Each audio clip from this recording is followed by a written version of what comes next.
गुरवे गौरचन्द्राय राधिकायै तदालय कृष्णाय कृष्णभक्ताय तद्भक्ताय नमो नमः।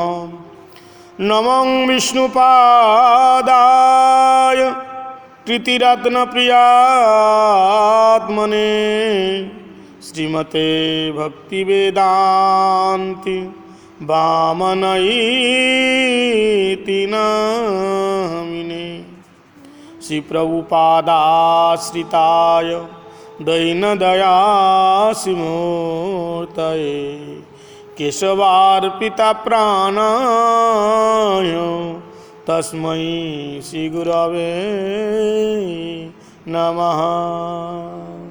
श्रीकृष्ण चैतन्य प्रभु नित्यानंद श्री अद्वैत गदाधर शिवासादि गौर भक्त वृंदा। हरे कृष्ण कृष्ण कृष्ण हरे हरे, हरे राम राम राम हरे हरे। सर्वाग्रस्मृति गुरुपाद पद्म नित्यला कृष्ण विष्णुपाद अष्टोत्तर शतश्री श्री श्रीमद् भक्ति वेदांत शिल वामन गोस्वामी महाराज जी के श्री अभय चरणार बिंद में अनंत अनंत कोटि षष्ठम दंडवत प्रणाम निवेदन करता हूँ।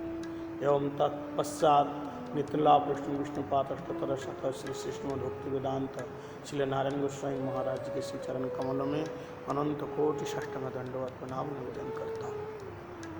हमारे परम आराध्यतम गुरुपाद पद्म नित्यला कृष्ण विष्णुपाद अष्टोत्तर शतश्री श्री श्रीमद् भक्ति वेदांत शिल वामन गोस्वामी महाराज जी का शतवार्षिकतम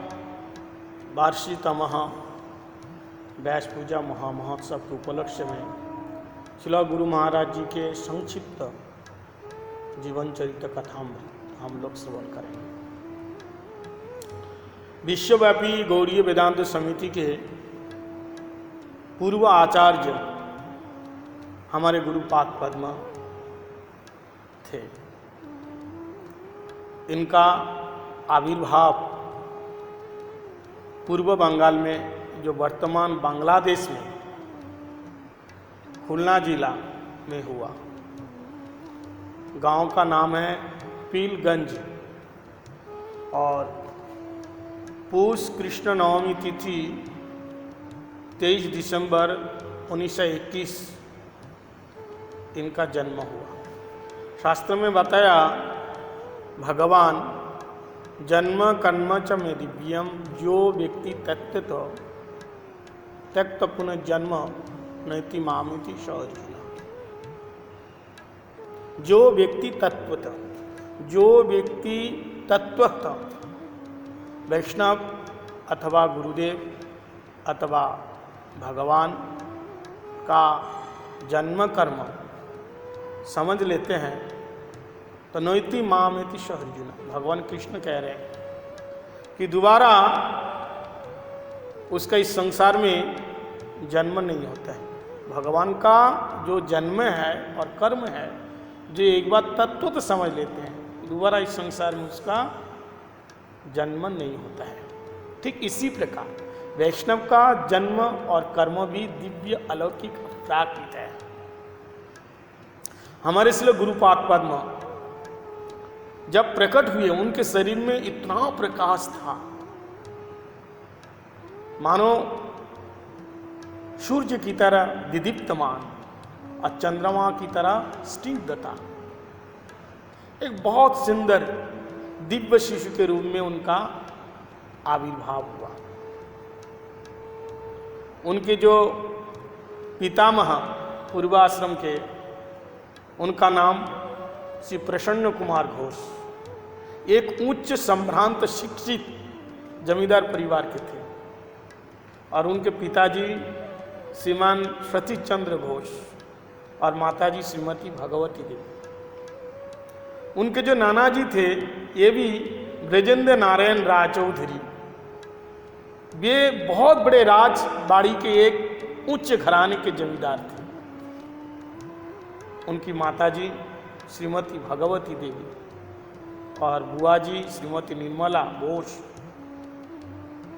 उनके चाचा जी श्रीयुत वीरचंद्र ब्रह्मचारी, जो कि बाद में शिला भक्ति कुशल नरसिंह महाराज जी के नाम से प्रसिद्ध हुए।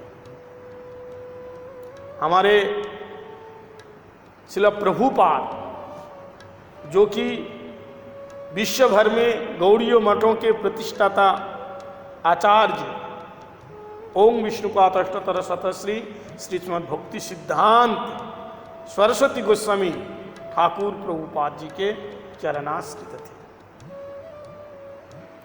और पिताजी उनके सतीश चंद्र घोष, वे हमारे परम आराध्यतम परम गुरुदेव आचार्य केशवरी नेत्रला प्रष्टुम विष्णुपाद अष्टोत्तर शतश्री श्री श्रीमद् भक्ति प्रज्ञान केशव गोस्वामी महाराज जी के चरणाश्रित थे। उनसे हरिनाम और उनसे दीक्षा भी लिए, ग्रस्त भक्त थे।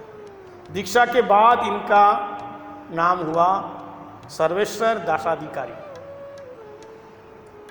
बालक का जन्म के समय श्रीमुख की सौंदर्यता और उनके शरीर में इतना तेज और उनके मुखारबिंद इतना प्रसन्न थे, इसलिए सभी परिजनों ने देख करके उस चमत्कारी बालक का नाम रखा संतोष, क्योंकि सबका मन को खुश कर दिया, प्रसन्न कर दिया, इसलिए बालक का नाम रखा संतोष। हमारे गुरुजी 4 भाई थे गुरुजी के। उन 4 भाइयों में गुरुजी सर्वश्रेष्ठ थे, यानी ज्येष्ठ थे, बड़े थे। और उनके बाद जो तीसरा और चौथा भाई श्री निमाई चरण अथवा श्री सुबल सका, ये दोनों मठवासी हुए। और इनमें से श्री निमाई ब्रह्मचारी बहुत बड़े पंडित हुए, जो कि ब्रह्मचारी अवस्था में ही अप्रकट हो गए थे। और श्री सुबल सका प्रभु बाद में गृहस्थ आश्रम में प्रवेश किया। बचपन में उनकी शिक्षा गांव की पाठशाला में हुई। हमारे गुरुजी के बाल्यकाल काल से ही गुरुजी बड़े धीर, शांत और मेधावी बालक थे। गुरुजी बहुत बड़े मेधावी थे। हमने वैष्णव के मुखारविंद से श्रवण किया, जब वे स्कूल जाते थे, जब छोटा था बिल्कुल, तो एक बार क्या हुआ, गुरुजी स्कूल जाने में इतनी रुचि थी, कभी भी स्कूल एब्सेंट नहीं होता था, रोज जाते थे। एक बार उनके कपड़े बारिश में भीग गए, तो उनकी माताजी ने कहा, बेटा आज कपड़े तुम्हारे सूखा नहीं है, बारिश में भीगा हुआ है, इसलिए आज स्कूल जाने की कोई आवश्यकता नहीं है, कल चले जाना। गुरुजी ने कहा, बालक संतोष ने कहा कि मैया हमें तो स्कूल जाना ही है, और कपड़े कहाँ भीगा है? माताजी ने कहा, बेटा अभी अभी मैं उठा करके लाया हूँ, पानी में भीग गए हैं, और भीगा कपड़ा पहनोगे, क्योंकि स्कूल का ड्रेस पहन के स्कूल जाना होता है, स्कूल का ड्रेस तो भीग गए, भीगा कपड़ा पहन करके जाओगे तो तुम बुखार में पड़ जाओगे। गुरुजी ने कहा, बिल्कुल नहीं, कहाँ है पहले बताइए। और दौड़ करके गए और कपड़े लेकर के आए और उनकी माताजी को दिखाए, देखिए कहाँ भीगा है, ये तो सूखा हुआ है। तो माताजी ने क्या देखा, सचमुच वो कपड़ा बिल्कुल सूखा हुआ है, मानो धूप में से किसी ने सुखा करके ला के दिया। माताजी देख करके हैरान हो गए। ऐसे उनके जीवन में ऐसा चमत्कार है हमारे श्री गुरु महाराज जी के। और फिर वो कपड़े पहन करके फिर स्कूल में गए। इस प्रकार से गुरु महाराज जी की अनंत महिमा है, और आगे की कथा हम लोग आगे के भाग में श्रवण करेंगे। बोलिए श्री गुरु महाराज जी की जय। हरे कृष्णा।